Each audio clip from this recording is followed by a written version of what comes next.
नदीचं जे धोकादायक पातळी होती त्याच्या पातळीच्या खाली पाणी आलेलं आहे। आता हायटाईड सुरू झालेली आहे आणि त्यामुळे यासाठी कुठलाही धोका नको म्हणून NDRF डिझास्टर सगळं काम करत आहे। मुंबई महापालिकेची टीम सगळे अधिकारी रस्त्यावर फील्डवर आहेत आणि जवळपास 525 पंप ॲक्टिवेट आहेत।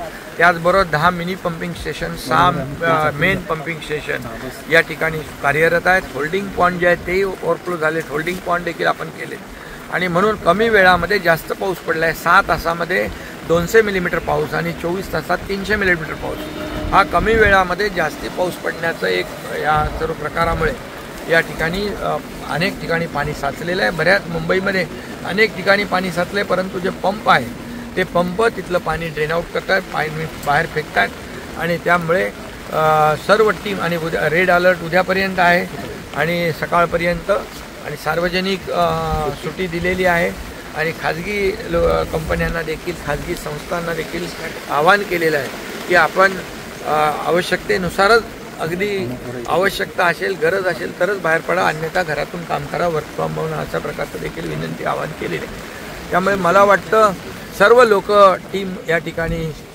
आपले कार्यकर्ते देखील शिवसेनेचे असतील, युवासेने असतील, सर्व जे कार्यकर्ते जे आता सर्व इथं काय पक्ष वगैरे काही नाही आहे, सर्व जे मिळेल त्याला मदत करण्याचं काम या ठिकाणी करतायत। मला येतानाच आमचे कार्यकर्ते भेटले की सकाळपासून ते इथं रेस्क्यू ऑपरेशनला हे करतात।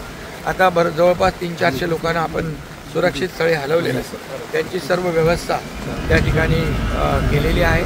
मला वाटतं या ठिकाणी सर्वांनी मिळून एक कलेक्टिव्ह टीमवर्क म्हणून काम केलं पाहिजे आणि अशा संकट समयी सगळ्यांनी एक दुसऱ्याला मदतीचा हात दिला पाहिजे। शेवटी निसर्ग आहे, वरुणराजा आहे, तो मोठ्या प्रमाणावर कमी वेळात जास्तीचा पाऊस पडल्यामुळे हे सगळं होतं। मुंबईसह महाराष्ट्राला देखील मोठा फटका पावसाचा बसलेला दिसून येतोय, कसा आढावा घेतलेला आपण? ते तो सर्व बघा, इथं मी आपल्याला सांगतो की मुख्यमंत्री महोदय देखील सर्व महाआयुक्त आणि कलेक्टर यांना सगळ्यांना त्यांच्याकडून माहिती घेत आहेत आणि स्वतः अजित पवार देखील स्टेट डिझास्टरमध्ये जाऊन त्यांनी माहिती घेतली आहे आणि म्हणून सगळेजण आपापल्या परीने या ठिकाणी लोकांना मदत कशी होईल याचा प्रयत्न करतात। दिलीप मामा सकाळपासून आपल्या इकडे फिरतात आणि म्हणून जे काही ज्या माध्यमातून आपल्याला त्यांना मदत करता येईल ती केली पाहिजे। रेल्वे देखील स्लो झाल्या, त्या रेल्वेच्या प्रवाशांना देखील पाणी, बिस्किट देण्याच्या सूचना दिलेल्या आहेत आणि त्यांना देखील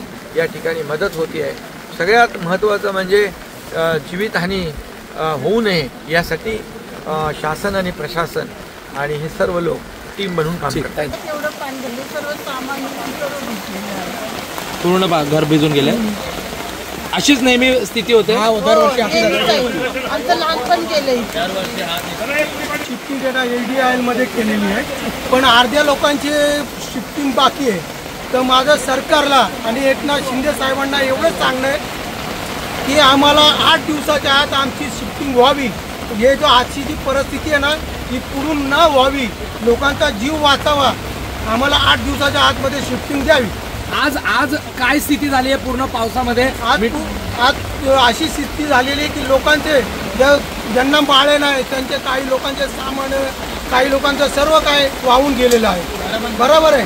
त्यामुळे ना गरीब लोक आहेत, हे काय खूप पैशावाली लोक नाही आहेत, तर यांना ना तुम्ही पात्र साईडला ठेवा आणि यांना ताबडतोब 8 दिवसाच्या आत तुम्ही रूम द्यावा। सरकारला माझी एवढी विनंती आहे की आम्हाला सध्याची परिस्थिती अशी आहे की सकाळी 9:30 वाजता क्रांतीनगरमध्ये पाणी भरलं। NDRF वाले आले पण इकडचे कोणच आले नाही आम्हाला सपोर्ट करायला। आमचे रूम पात्र झाले, आम्हाला शिफ्टिंग द्या लवकरात लवकर, हीच आमची सरकारकडे विनंती आहे। आता किती नुकसान झालं पाणी भरून? भरपूर नुकसान झाले। माझ्या घरात 8 फुटापर्यंत पाणी आलेलं आहे, यांच्या घरात 8 फुटापर्यंत पाणी आले। ही बघा, ही महिला काय करणार?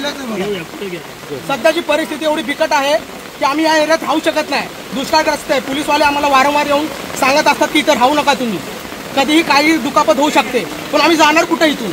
आम्हाला दुसरा पर्याय आहेच नाही। CEN न्यूज, देश प्रदेश की ताजा तरीन खबरों के लिए CEN न्यूज को सब्सक्राइब करें और रहें पल पल की खबर से हर पल बाखबर।